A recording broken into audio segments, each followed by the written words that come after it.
গতকাল যদি আন্দোলন মেনেই নেন, এখন গতকাল কেন গুলি চালাইলেন? খুলনায় কেন? খুলনা কেন? আমার খুলনা শহর কেন কেন রক্তে লাল হইল?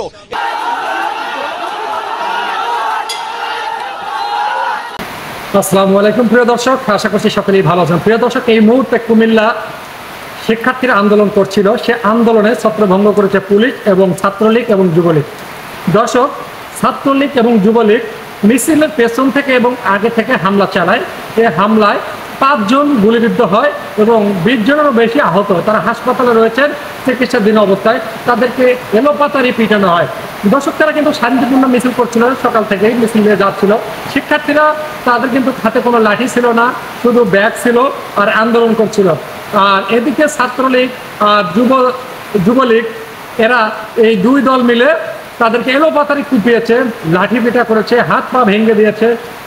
শিক্ষার্থীর 12টা তারা বাজিয়ে দিয়েছে।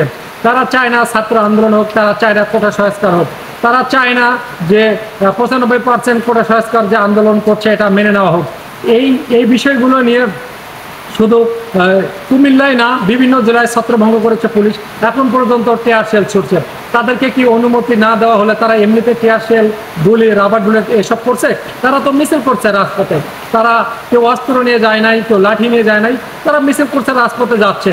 আর অথচ তাদের উপরে বর্বর হামলা চালাচ্ছে, তাদেরকে হত্যা করা হচ্ছে, গুম করা হচ্ছে, মামলা করা হচ্ছে। তাদের কোনো স্বাধীনতা দেওয়া হচ্ছে না, তাদের কোনো বাক স্বাধীনতা নেই, তাদের কোনো গণতান্ত্রিক অধিকার নেই। সরকার যা খুশি তাই করছে, মন্ত্রীরা যা খুশি তাই লেলিয়ে দিচ্ছে। বর্তমানে পরিস্থিতি এতই ভয়ঙ্কর যে মানুষ বাইরে বের হতে পারছে না, কোথাও চলাফেরা করতে পারছে না। অসহযোগ্য আন্দোলন ডাক দিয়েছে শিক্ষার্থীরা। কেন? পৃথিবীর মধ্যে সবচাইতে অসহযোগ্য আন্দোলন একটি মারাত্মক আন্দোলন এবং ভয়ঙ্কর। এই আন্দোলনের সাড়া দিলে দেশের জনগণ, সরকার আর টিকতে পারবে না। কারণ কেন টিকতে পারবে না? জনগণের সকল ক্ষমতার হচ্ছে উৎস। জনগণের ক্ষমতার উপরে আর কিছু নেই বাংলাদেশে। বর্তমানে প্রধানমন্ত্রী তিনি বলেছেন তার বাসভবন, গণভবন, রাস্তা খুলে দেওয়া হয়েছে। তিনি আলোচনা বসতে চায় সমন্বয়কারীদের সাথে, সমন্বয় বিরোধীর সাথে বলতে চায়, কোটা সংস্কার আন্দোলন এবং শিক্ষার্থীর সাথে বসতে চায়, আন্দোলনকারীদের সাথে বসতে চায় যে আপনারা আসেন, আমি রাজি, আপনাদের কতগুলো দাওয়া আছে আমি মেনে নিব।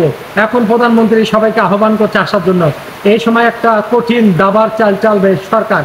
কারণ এখন দেখছে যে দেশে হাঙ্গামা দাঙ্গামা পরিস্থিতি ঘোলাটে, এখন সরকার বলছে আসেন বসেন। আর এর আগে সরকার কি বলতে পারতো না? কেন বলে নাই? এখন চাপে পড়েছে। এখন যে আন্দোলন করছে, এই আন্দোলনের মধ্যে বলেছে সরকারের পতন চাই এবং 48 ঘন্টার আলটিমেটাম দিয়েছে সরকারকে। সরকার বড় বিপদে রয়েছেন, যার কারণে এখন সরকার বলছে যে বসেন, আমি বসতে চাচ্ছি, আপনারা এই আন্দোলন থামেন, আমি রক্ত আর দেখতে চাই না, রক্ত আর চুষতে চাই না, আপনাদের এই সংঘাত আমি আর মেনে নিতে পারছি না, আপনারা বসেন। এখন চাপে পড়েছে সরকার, এখন বলতেছে বসেন। মোটা কিছু এমপি আছে, মন্ত্রী আছে যাদের ঘাত তেরা, আর এই মোটা কিছু এমপি মন্ত্রীর কারণে আজকে দেশের 12টা বাজিয়ে দিল, জনগণের 12টা বাজিয়ে দিল, অর্থনৈতিক মেরুদণ্ড ভেঙে দিল, বিদেশে যে রেমিটেন্স আসতো তার ধূলিসাৎ করে দিল, আজ দেশটাকে ডুবিয়ে ফেললো।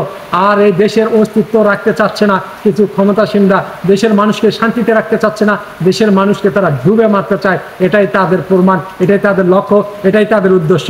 আবারও দেখা হবে নতুন কোনো ভিডিওতে। মতামত অবশ্যই কমেন্ট বক্সে লিখে জানাবেন। আল্লাহ হাফেজ।